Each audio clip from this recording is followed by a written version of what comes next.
मालिक का नाम सुखों की खान है। जो लोग मालिक के नाम से जुड़ जाया करते हैं, जो सुमरन के पक्के हो जाते हैं, पहाड़ जैसे कर्म कब कंकर में बदल जाते हैं पता तक नहीं चलता। अल्लाह वाहिगुरु गौड़ खुदा रब की याद में ऐसी शक्ति है, ऐसी ताकत है कि जो भी इस ताकत से जुड़ जाता है उसे दोनों जहां की खुशियां इस मृत्यु लोक में मिलनी शुरू हो जाती हैं। ऐसा परमानंद मिलता है, ऐसी लज्जत मिलती है जिसकी कल्पना नहीं की जा सकती।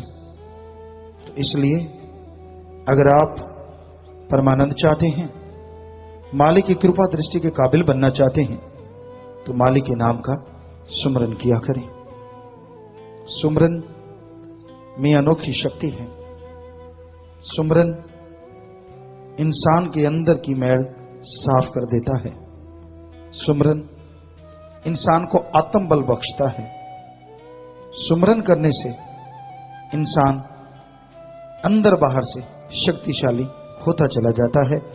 कोई गम, कोई चिंता, कोई टेंशन उसे सता नहीं सकती।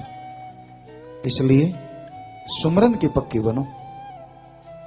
कईयों ने कहा कि जी परम पिता जी के समय या मस्ताना जी के समय नाम के बारे में नहीं कहा जाता था, क्योंकि उनका मन खुद का खराब था। खुद तो जाप करना नहीं होता था, लोगों को शिक्षा देते थे नहीं, तब तो नहीं कहा जाता था।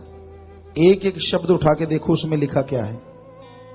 बेपरवाह जी के कितने भजन हैं, आप ज्यादातर देखेंगे, हमें लगता है 90% 95% शब्दों में एक ही बात आती है, नाम जपो, नाम जपो, नाम जपो। तो ये क्या वचन नहीं, ये तो लिखित वचन है जिनको कोई टाल भी नहीं सकता। बेपरवाह जी ने भजन बनाए हैं। तो ये सिर्फ आदमी का जब मन खराब होता है ना, तो सतगुरु पीर फकीर को भी उसी तरीके से मोड़ लेता है। तो भाई हकीकत है, नाम जपे बिना किसी भी युग में किसी को शांति नहीं मिलती। सेवा करो, परमार्थ तन मन धन से दीन दुखियों की मदद करो, दृढ़ विश्वासी दृढ़ यकीन करो और सुमरन करो। 3 बातें रूहानियत के लिए तरक्की देने वाली हैं। बाकी बातें करोगे अकाज होता है, चुगली, निंदा। क्योंकि जब सुमरन नहीं करते, चुगली निंदा करने को दिल करेगा।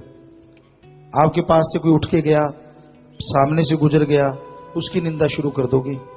बिना वजह दूसरों को देख देख के जलते भूनते रहोगे, आत्मा कमजोर हो जाती है।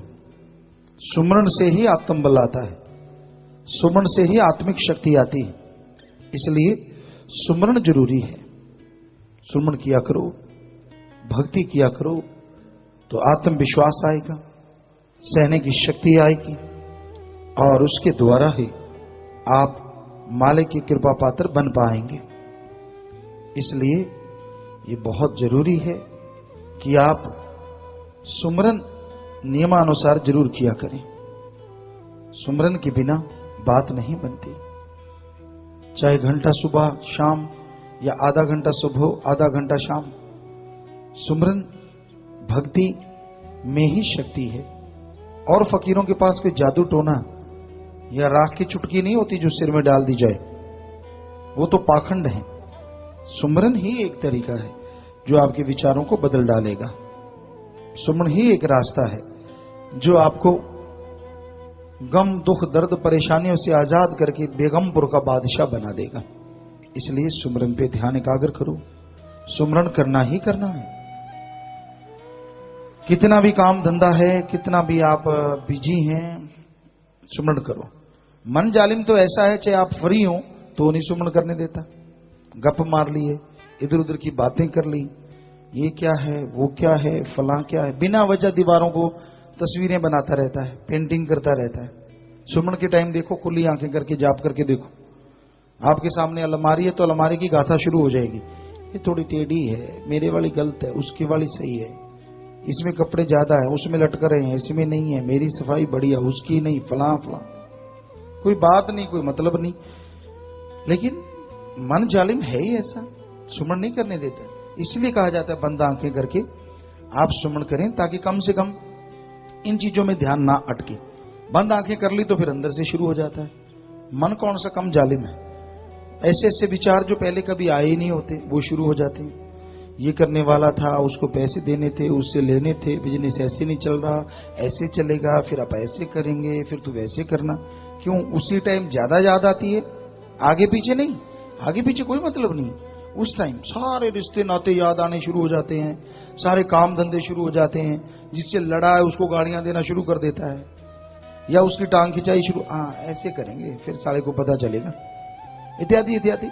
मन का काम ही ऐसा है, ये सुमन में नहीं लगने देता। तो इसलिए करते रहो सुमरन। जो सुमन कर लोगे, ये मन में ताकत नहीं है कि, या मन में तो क्या, काल महाकाल में भी ताकत नहीं है कि जो आपने सुमन किया उसको खत्म कर सके, क्योंकि वो अल्लाह वाहिगुरु का सुमरन है, उसे कोई खत्म नहीं कर सकता। जितना आपने कर लिया वो आपका हो गया, और उसकी खुशियों के हकदार भी आप जरूर बनेंगे।